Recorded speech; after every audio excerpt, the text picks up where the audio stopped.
할렐루야, 할렐루야. 여러분 반갑습니다. 한 주 동안 잘 지내셨나요? 여러분 코로나가 참 너무나 우리 생활 가운데 깊숙이 있는 것 같습니다. 저도 잘 실감을 못하다가 함께 주일날 예배드린 지체가 주중에 목사님 저 코로나예요. 주중에 만나서 인사하던 지체가 또 코로나입니다. 저희 가족의 한 분 또한 이 코로나입니다.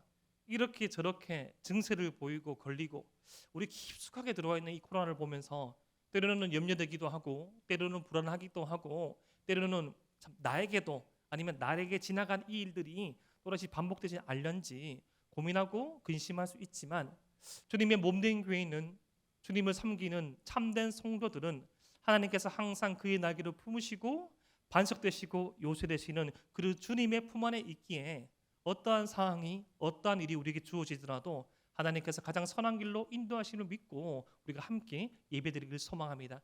특별히 오늘날 이렇게 한 몸 된 주님의 몸된 교회 안에서 예배드리고 있는데 이렇게 모여서 드리는 예배 가운데 주님 큰 은혜 허락하여 주셨고 이 특별한 상황 가운데 각자의 일상에서 예배드리는 우리 모든 지체들에게 큰 은혜 있기를 주님의 이름으로 축복합니다.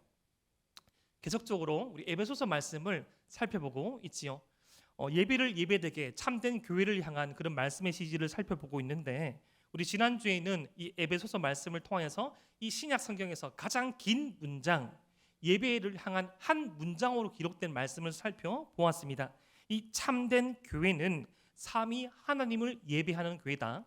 에베소서 1장 3절부터 14절까지 말씀 이 한 문장으로 연결된 이 참된 교회는 삼위 하나님을 예배하는 이 교회라는 것을 살펴보았는데 이 폭포수와 같이 한 문장으로밖에 고백할 수 없는 끊을 수 없는 멈출 수 없는 이 사도 바울의 예배를 향한 고백 예배를 드릴 수밖에 없는 은혜와 감격 가운데 쓰러진 이 문장이 채 맞춰지기도 전에 사도 바울은 또다시 한 문장으로 한 호흡으로 하나님 앞에 성도들 앞에 이렇게 고백하는데 그것은 바로 삼위 하나님께 받은 은혜로 말미암아 기도할 수 있음을 기도해야 함을 사도 바울은 오늘 말씀을 통해서 말합니다.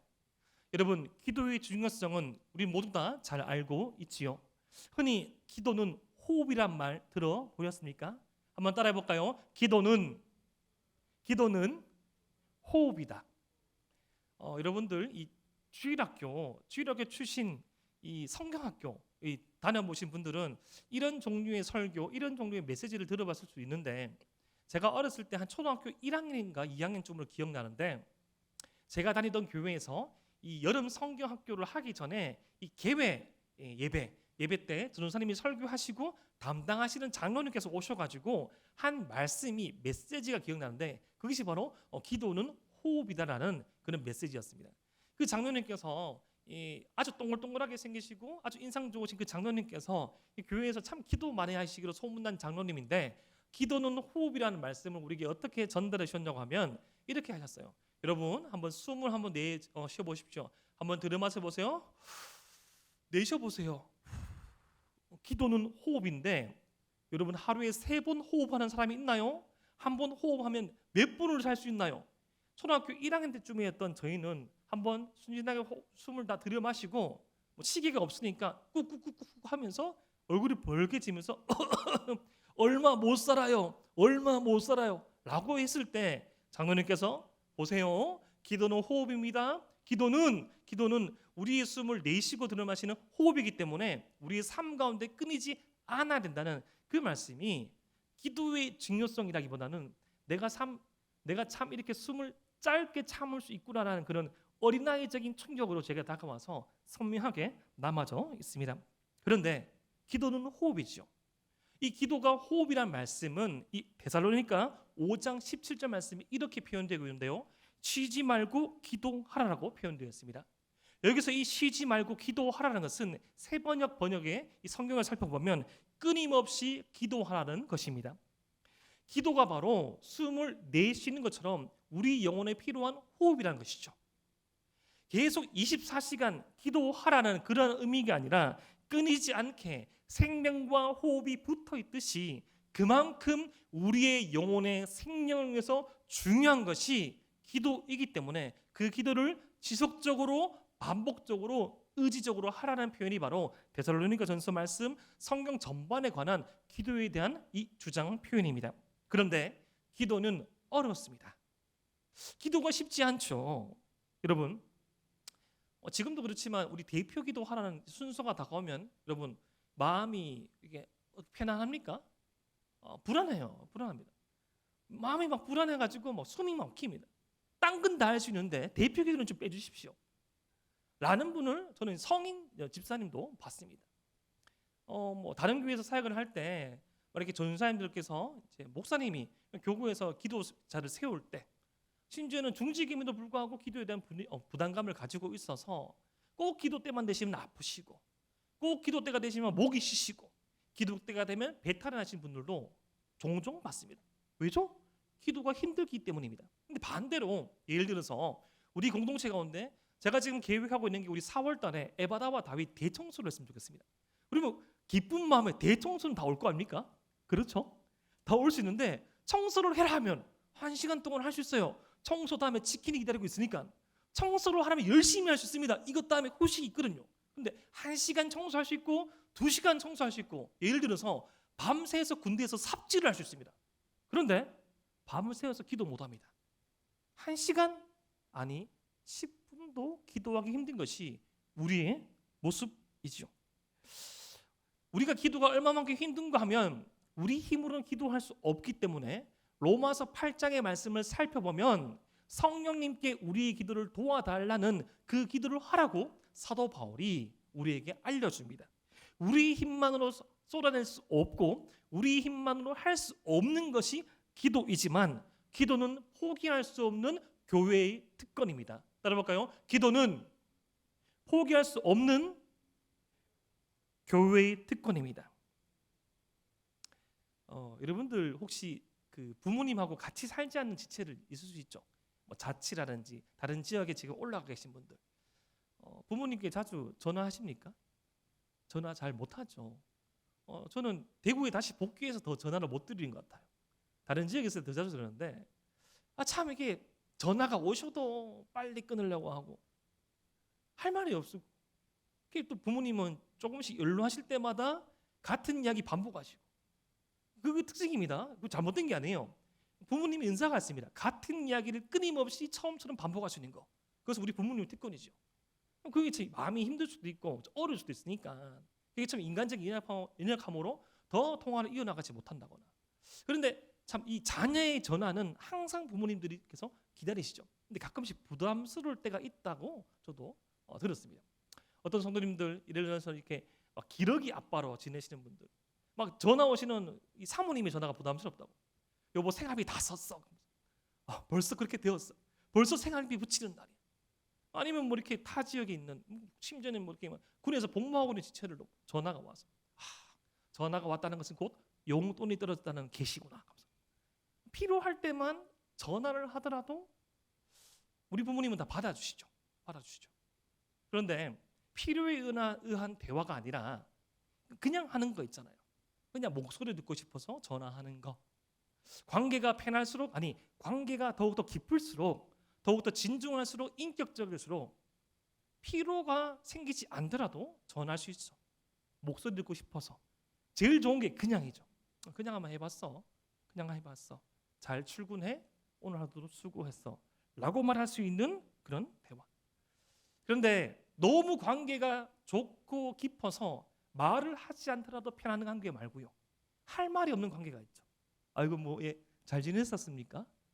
이미 잘 지냈냐고 묻는 거죠. 잘 지냈지? 그럼 할 말이 없고 썰렁하고. 어떻게 지내세요? 잘 지냅니다. 할 말이 없고 썰렁하고.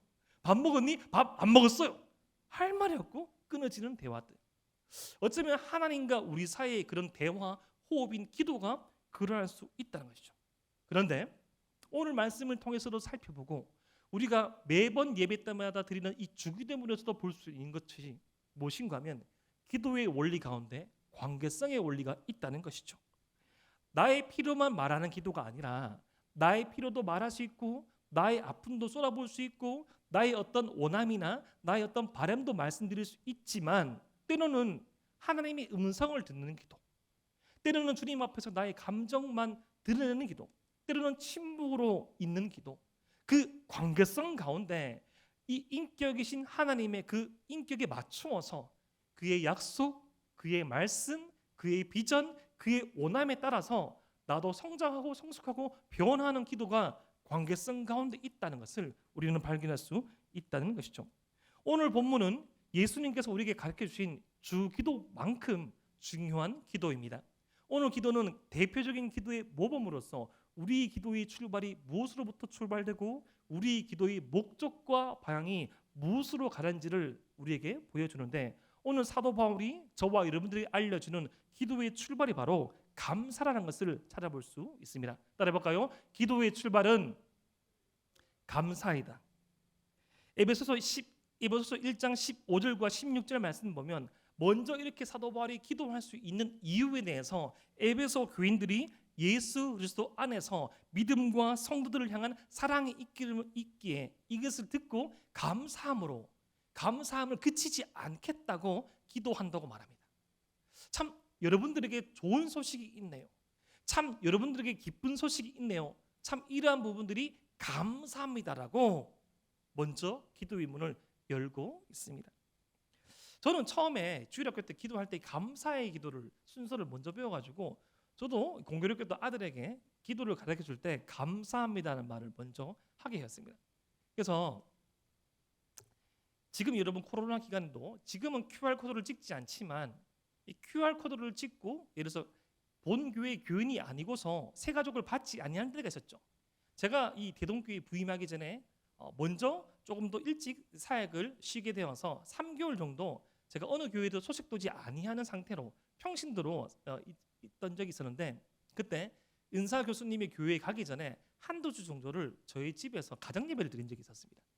뭐 저는 새 가족도 아니고 어느 교회에 속하지 않았으니까. 근데 그때 대표 기도를 저희 첫째한테 하나 시키는데 이렇게 기도하는 거예요. 하나님 감사합니다. 그 다음에 내용이 없어요. 우리 이제 아내가 이러죠. 기도해. 하나님 감사합니다. 그러니까 하나님 예배 드릴 수 있게 감사합니다. 예수님 이름으로 기도합니다. 아멘. 끝. 감사만 제가 제일 처음에 가르쳤더라고요. 감사합니다. 감사합니다인데 그 아이 표정이 정말로 감사한 거예요. 와, 아빠랑 예배 드릴 수 있다. 항상 큰 예배당에서 설교는 아빠만 봤는데 주여라는 아빠만 봤는데 함께 예배 드릴 수 있는 게 감사하다. 기도의 포문을 이 사도 바울이 감사로 잡고 있는 것은 저와 여러분들에게 상당한 부분을 시사하고 있는 것입니다. 우리의 형편과 우리의 상황과 우리의 조건으로 말미암은 기도가 아니라 기도할 수 있다면 하나님의 자녀라면 마땅히 우리에게 베풀어 주신 은혜로 말미암아 선 감사할 수 있기에 감사로 이 기도를 출발하라고 사도 바울은 우리에게 보여주고 있습니다. 그런데 사도 바울의 사항은 감사할 수 있는 사항은 아니었습니다. 지금 이 에베소서 말씀은 이 옥중에서 감옥에서 기록한 이 말씀으로 여겨집니다. 감사할 수 있는 객관적인 조건이 거의 찾아볼 수 없었습니다. 그런데 우리가 전주에 살펴봤듯이 삼위 하나님께서 만세제로 우리를 선택하시고 예수님께서 우리를 위해서 사셨고 성령 하나님께서 우리를 보증하신다는 그 은혜에 감격한 사도 바울은 지금 자신의 장소가 지금 자신의 처한 상황이 불편하고 힘들지라도 감사의 문을 열고 있다는 것이죠. 지금 에베소 교회의 상황도 마찬가지입니다. 에베소는 온갖 우상과 온갖 그 권세자들이 득세하던 곳이었습니다. 오늘 말씀의 후반부에도 살펴보겠지만 이 능력이 힘과 힘의 싸움이 가장 첨예하던 곳이었습니다. 누가 힘이 있냐? 누가 능력이 있냐? 누구에게 파워가 있냐? 로마 황제에게 있다. 우상에게 있다. 건물에 있다. 돈에 있다. 철학에 있다. 라는 각가지 파워의 게임 가운데 교회는 성도는 지금 이 에베소 교회라 말하지만 에베소서를 받아든 이 교회는 이 가정교회가 기본이었습니다. 적으면 2명, 많아봤자 20명이 되지 아니하는 숨어서 드리는 예배 가운데 감사를 고백하는 사도 바울의 고백을 보면서 감사할 수 있는 객관적인 사항과 조건이 없었지만 하나님께서 우리를 선택하시고 예수님께서 나를 위해서 사셨고 성령 하나님께서 우리를 보증하신다는 사실 위에 있는 성도는 감사의 문을 열면서 의지적으로 기도의 문을 열고 있다는 것입니다. 사랑하는 에바라비 청년 여러분, 불평이 습관이듯 감사도 습관입니다. 비판이 습관이듯 칭찬도 습관입니다. 감사를 습관으로 삼아 보십시오. 격려를 습관으로 삼아 보십시오. 긍정의 힘을 말하는 것이 아닙니다. 성도됨의 자세 중에 하나가 바로 감사함으로 나아가기 때문에, 격려함으로 나아가기 때문에, 주님의 몸된 교회를 세우는 것이 주의 은혜를 받은 저와 여러분들의 삶의 이 방향성이기에 우리는 감사하며 하나로 뭉치며 격려함으로 나아감이 필요하다는 것이죠.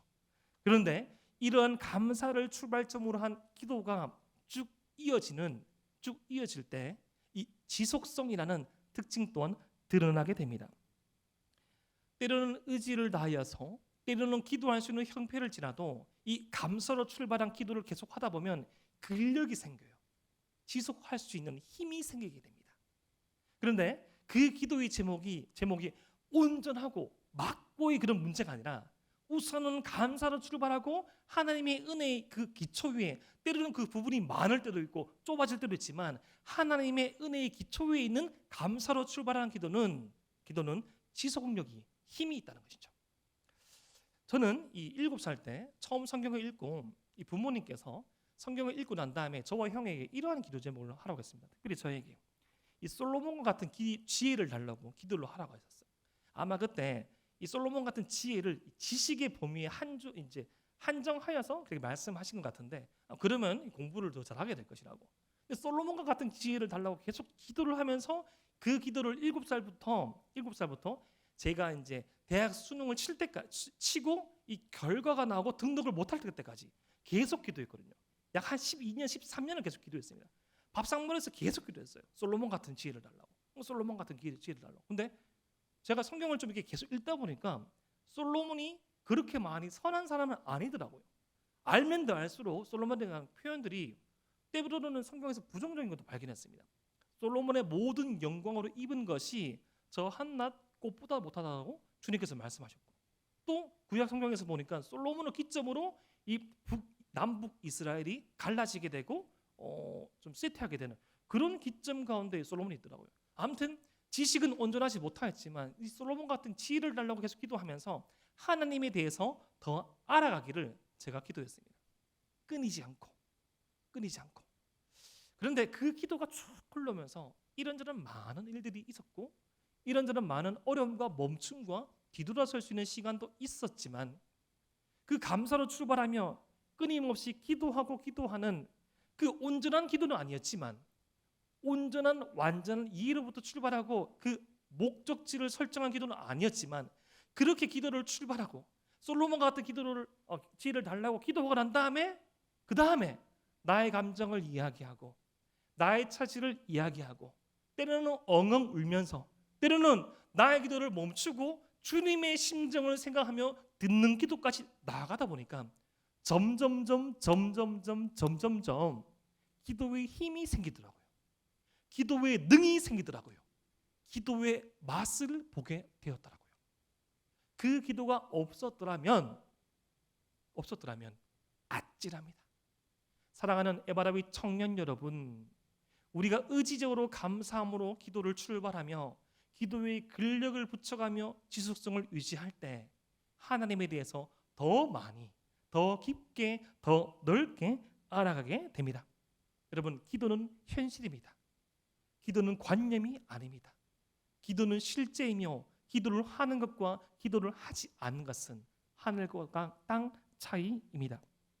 이렇게 이 기도의 출발점을 말한 사도 바울은 기도의 목적에 대해서 이렇게 말합니다. 우리 에베소서 1장 17절과 1장 19절 말씀을 우리 한 목소리로 함께 한번 읽어 보겠습니다. 시작. 우리 주 예수 그리스도의 하나님,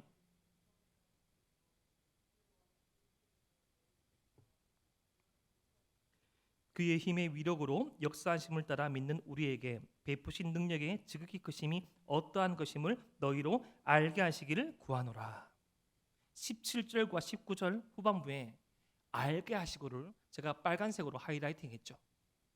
이 기도의 목적이 무엇인가 했을 때 사도 바울이 우리에게 소개하는 이 기도의 목적은 하나님을 알게 하소서입니다. 하나님을 알게 하기를 기도하라는 것이죠. 사랑하는 에바라비 청년 여러분, 옥중에 갇힌 사도 바울이 얼마만큼 기도할 것이 많았을까요? 지금 이 에베소 이 시라 성 안에서, 그리고 에베소 성을 중심으로 소아시아에 흩어있던 마이너 중에 마이너였던 초대교회 교인들이 얼마만큼 기도할 것이 많았을까요? 우리의 안전을 지켜주세요. 기름값을 잡아주세요. 코로나를 멈춰주세요. 걸리지 않게 해주세요. 나의 이 문이 열리게 해주세요. 일용할 양식을 공급하여 주시옵소서. 우리 중에 어떤 있는 문제를 해결하여 주시옵소서. 갖가지 실용적이고 실천적이고 더 빠른 우선순위로 할 수 있는 기도 제목이 있을 수 있었겠지만, 지금 사도 바울은 저와 여러분들에게, 에베소 성도들에게 가장 먼저 말하는 이 기도의 목적은 다름 아닌 하나님을 더 알게 해 달라는 것입니다. 하나님에 대한 깨달음이 더 깊어지는 것, 하나님을 더 깊이 알아가는 것, 주님을 더 많이 닮아가는 것, 주님과의 관계가 더 깊어지는 것, 하나님을 더 많이 사랑하는 것, 하나님을 더 많이 생각하는 것, 하나님을 더 많이 의지하는 것, 하나님의 음성을 더 많이 듣게 되는 것, 하나님을 더 알아가게 해 달라고 기도하자고 말합니다. 여기서 안다라는 것은 지정의가 이 통합된 수반된 행위입니다. 근데 그 지식은, 그 출발은 바로 지식이죠. 우리가 하나님에 대해서 안다라고 말했을 때 하나님에 대한 그 객관적인 사실, 하나님이 하신 일, 하나님이 어떠한 분이신가에 대한 지식이 우리에게 먼저 필요합니다. 지금 코로나 기간이라서 잠잠한 듯 보이지만 하나님에 대한 이 지식에 대한 부분들을 강조하고 건드림으로써 그 교세를 확장한 것은 다름 아닌 이단이죠. 이단만큼 성경을 열심히 가르친 곳은 없습니다. 이단만큼 열심히 성경을 읽게 하고 성경을 시험 보게 하고 성경으로 말미암아 다른 이 잘못된 방향의 기도를 강조한 것도 없어요. 잘못된 것을 알게 하고 그 잘못된 지식으로 말미암아 자신의 감정과 의지의 영역까지 이 길들여지게 되면서 이 한쪽만을 바라볼 수 있는 경주마처럼 잘못된 삶의 방향과 목적을 향해서 달려가는 거짓된 진리의 전사로 만드는 그 모든 이단의 출발점은 잘못된 지식을 가르치는 것입니다. 잘못된 지식을 알아도 한 사람의 인생이 잘못되게 바뀌는데, 선한 지식을 알게 된다면 우리 인생은 어떻게 바뀔까요? 저는 몇 번 이단에 빠져서 헤매던 그 청년들을 상담하고 구출해낸 적이 몇 번 있습니다. 그 과정은 참 다 생략하고 말씀드릴 수 없지만 참 힘들었어요.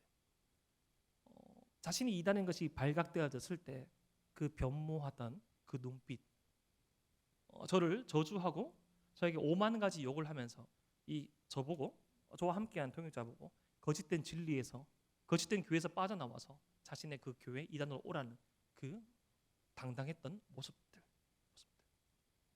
무엇이 그를 그렇게 바꾸는가 하면 바로 잘못된 지식의 훈련이었죠. 여러분, 사랑하는 에바라비 청년 여러분, 우리 주님께서 이 땅 가운데 오셔서 하신 사역들, 우리 주님께서 이 땅 가운데 오셔서 하신 사역들이 무엇인고 살펴보면 마태복음 9장 35절부터 36절 말씀에 이렇게 하는 예수님의 사역을 요약합니다. 예수께서 모든 도시와 마을에 두루 다니사 그들의 회당에서 가르치시며 천국 복음을 전파하시며 모든 병과 모든 약한 것을 고치시니라. 가르치고 전파하고 고치시는 사역, 그 중심에 가르침이 있습니다. 지적인 영역부터 출발합니다.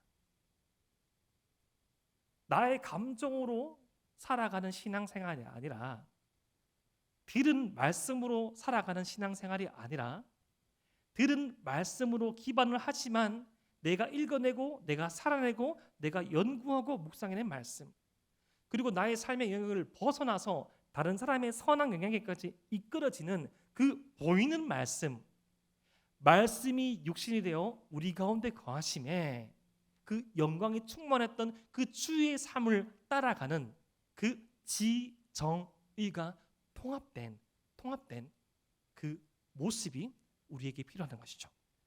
그 출발점은 36절 말씀, 무리를 보시고 불쌍히 여기시니 이는 그들이 목자 없는 양과 같이 고생하며 기진함이라.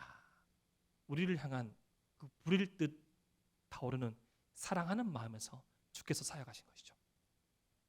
이렇게 저렇게 사역을 하다 보면 참 시간이 없죠. 하지만 제가 2년차 들어서 꼭 해야겠다는 생각한 이 제자 훈련이라는 이름 부어줄 수 있는 그 양육하는 훈련하는 사역을 제가 4월부터 토요일 날 할 겁니다. 시간이 없어서, 저의 시간과 여러분 시간에 맞출 수 없어서. 근데 에바다도 해야 되고 다윗도 해야 되니까 처음에는 에바다와 다윗을 3등분 해가지고 에바다와 다윗 중간부터 하려다가 한짐에 처음부터 해야겠다 해가지고 에바다 처음 기수부터 초반까지 한번 해보려고 합니다. 한 명이 오든 두 명이 오든 가르치는 사역, 가르침을 받고 그 가르침을 받은 그 사람들이 또 다른 사람들을 가르쳐가는 그러한 훈련의 사역들을 진행해 보려고 합니다. 더디지만 단단하게, 더디 보이지만 바르게, 우리가 주를 알고 주를 닮아가고 주를 알아가는 삶들을 멈추지 않는다면 우리의 삶과 우리의 신앙은 더욱더 건강하여질 것입니다. 이렇게 이 기도의 기도 목적, 주님을 더욱더 알아가는 것을 이 구하는 기도를 또 쌓다 보면 기도의 능력까지 나타난다고 사도 바울은 우리에게 말합니다. 에베소서 1장 17절 말씀, 에베소서 1장 17절 말씀을 함께 한번 읽어보겠습니다. 시작. 우리 주 예수 그리스도의 하나님 영광의 아버지께서 지혜와 계시의 영을 너에게 주사 하나님을 알게 하시고. 자, 오늘 우리가 살펴보는 사도 바울의 주된 이 기도의 제목은, 메시지는 하나님을 알게 해달라는 겁니다. 근데 하나님을 알게 하기 위해서, 하나님을 온전히 알기 위해서 우리의 지식, 우리의 마음만은 되지 않고 17절 중반 후반부 말씀 보니까 영광의 아버지께서 지혜와 계시의 영을 우리에게 주셔야 된다고, 성령님의 지혜를 우리에게 주셔야만 알 수 있다고 하고 우리에게 그렇게 기도하라고 합니다. 그러니까 쉽게 정리하자면 하나님을 알게 해달라고 우리가 기도를 하면서 성령님께 간구하며 성령의 능력으로 하나님에 대해서 알게 해달라고 기도하라고, 기도하자고 말합니다. 그런데 그 성령의 충만함, 성령의 인도함을 통해서 하나님을 알 때 깨달을 수 있는 세 가지 이 모습, 세 가지 사실에 대해서 18절과 19절 말씀에 이렇게 말합니다. 첫 번째, 부르심의 소망에 대해서 깨닫게 된다고 말합니다. 과거적인 일이죠. 창세전에 우리를 선택하시고 어떻게, 왜 부르셨는지, 내가 구원받은 백성이구나, 내가 구원받은 백성이므로 내게 삶에 소망이 있고 희망이 있고 비전이 있다는 것을 깨닫게 된다는 것이죠. 두 번째는 기업의 영광의 풍성함, 바로 미래적인 일입니다. 내가 주의 자녀의 삶을 살게 됨으로 말미암아, 주님께 성령의 능력을 간구하며 기도함으로 말미암아, 내가 주님을 좀 더 알아감으로 말미암아 내게 다가올, 내게 도래할 그 영광, 그 미래를 알게 되다는 것이죠. 보게 되다는 것이죠.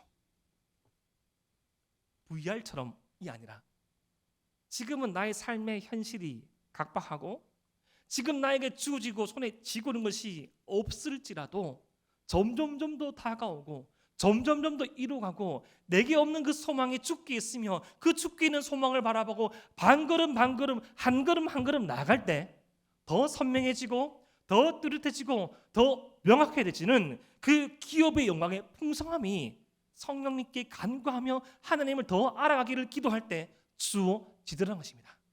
감사함으로 출발하며 지속적 있게 기도할 때. 그런데 중요한 것은, 가장 중요한 깨달음은 19절 말씀이 나오는 바로 이것입니다. 능력의 지극히 크심.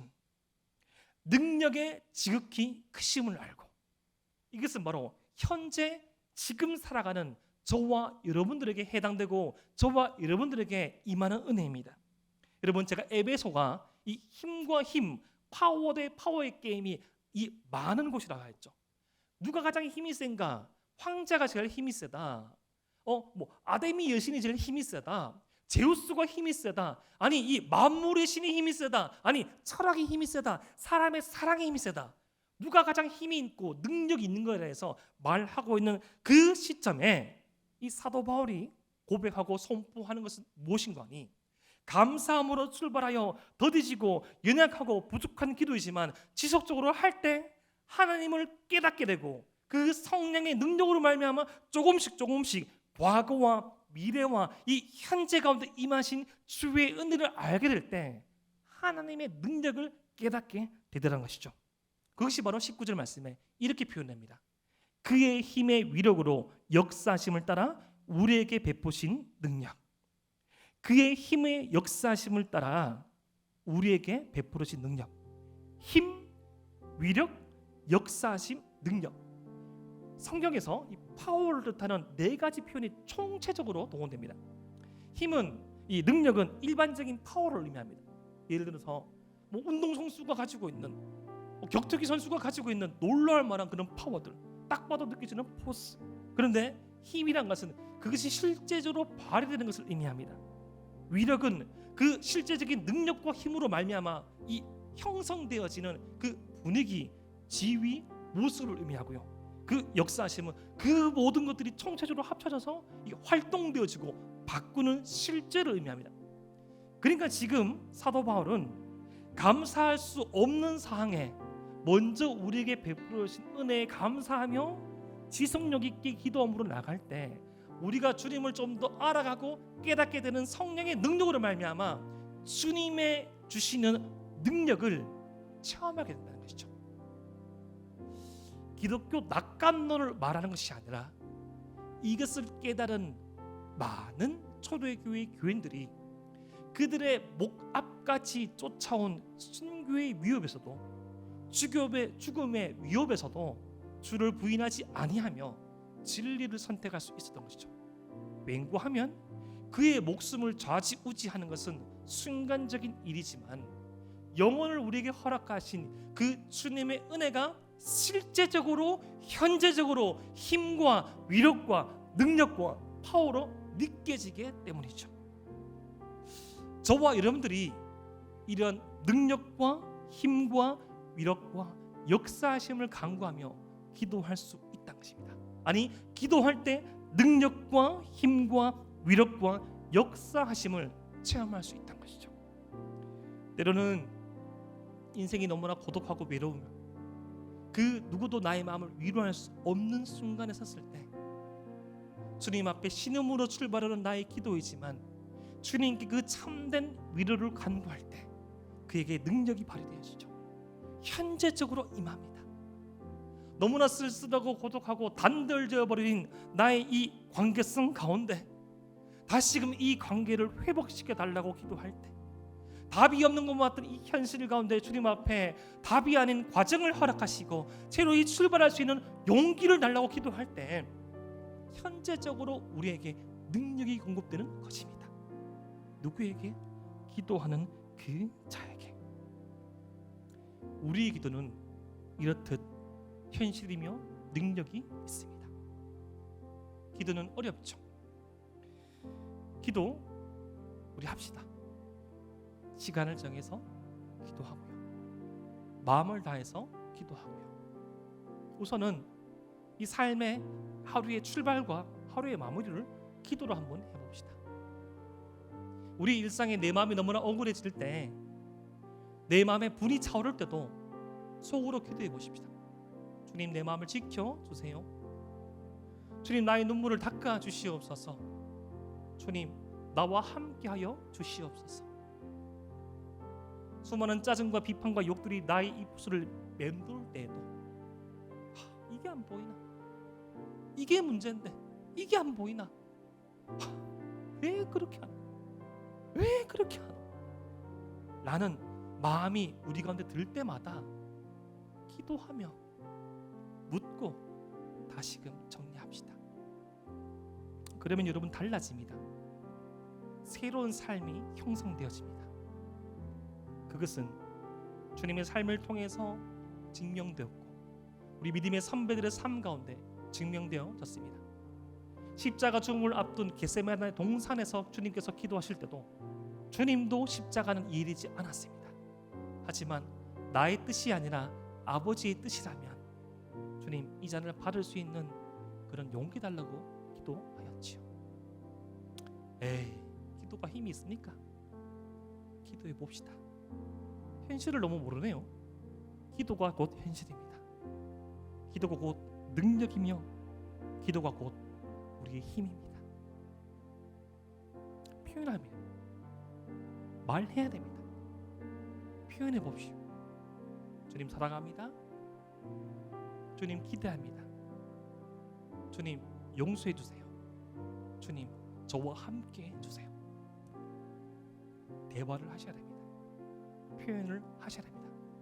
그렇게 생각했는데, 그렇게 하려고 했는데 우리 주님은 인격이시라서 우리의 마음의 원함을 들으시고요, 때로는 그 원함이 너무나 연약하고 부족하고 너무나 작을지라도 우리의 기도를 주님께서 귀 기울이십니다. 오늘 말씀을 마무리하며 이 기도의 출발이 감사라고 하였죠. 여러분, 우리 눈앞에 이 염려라는 이 장애물들이 가로막고 있으면 저 아무리 태양과 같이 밝고 빛나는 이 아름답고 거대한 주의 영광이 있을지라도 그 불평이, 그 비난이, 그 감사하지 못함이 우리의 눈앞을 가릴 때 아무것도 보이지 않습니다. 감사로, 간구로 그것을 치우시고 그 들불을 치우실 때 저 광명한 태양과 같이 그 세상에 어떤 빛과도 비교할 수 없는 주님이 비로소 보이는 것입니다. 그 주의 은혜의 빛을 본 사람은 다른 차원의 삶을 살아가게 됩니다. 출발하게 됩니다. 기도로 그 삶을 함께 출발하는 우리 되기를 주님의 이름으로 축복합니다. 기도드리겠습니다.